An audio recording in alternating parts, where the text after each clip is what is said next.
Diane Lair, qui représente la France à Miss Univers 2023, a livré une première prestation très tendue devant le jury du concours international. L'ex-Miss France révèle qu'elle s'est retrouvée quasiment aveugle.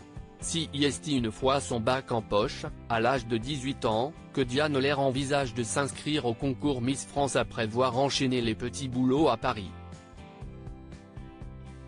Dissuadée par son père, la jeune femme poursuit alors ses études et décroche un bachelor en business administration à l'Internet Explorer University de Madrid. De retour en France, Diane Lair tente l'aventure et succède à Amandine Petit le 11 décembre 2021. En juillet 2023, Miss France 2022 annonce qu'elle représentera la France lors de la 72e édition du concours Miss Univers. Malheureusement pour la jeune Parisienne, un problème médical a perturbé son premier passage sur scène.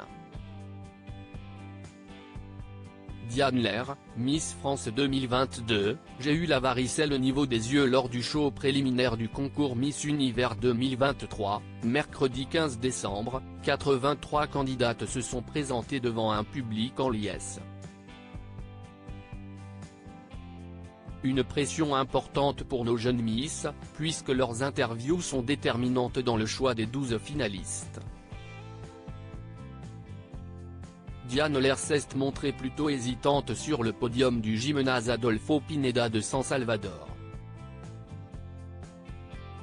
Quelques jours plus tard, la jeune femme de 26 ans a dévoilé les raisons de ce manque d'assurance dans une entrevue avec Le Figaro. Quand j'étais petite, j'ai eu la varicelle au niveau des yeux et, depuis, j'ai les yeux très fragiles. Et j'ai eu une irritation à l'œil à cause de mon maquillage juste avant de monter sur scène, donc il clignait beaucoup. Ça m'a stressé parce que je me suis dit que ça allait se voir à la caméra et du coup, ça m'a perturbé sur scène. J'étais quasiment aveugle pendant tout le show. Une Diane Lair plus rebostée que jamais déterminée, Diane Lair est revenue sur scène le lendemain, débordante d'énergie. Son second passage sur scène a été couronné de succès. J'ai été frustrée la veille et je voulais prendre ma revanche. Je me suis éclatée, a-t-elle confié au Figaro. La jeune femme s'est présentée avec un large sourire sur le podium, portant un magnifique costume du Moulin Rouge spécialement taillé pour elle en accord avec le thème La vie en rose d'Edith Piaf. La prochaine et dernière étape du concours se tiendra tard ce samedi 18 novembre et sera diffusée sur Paris Première.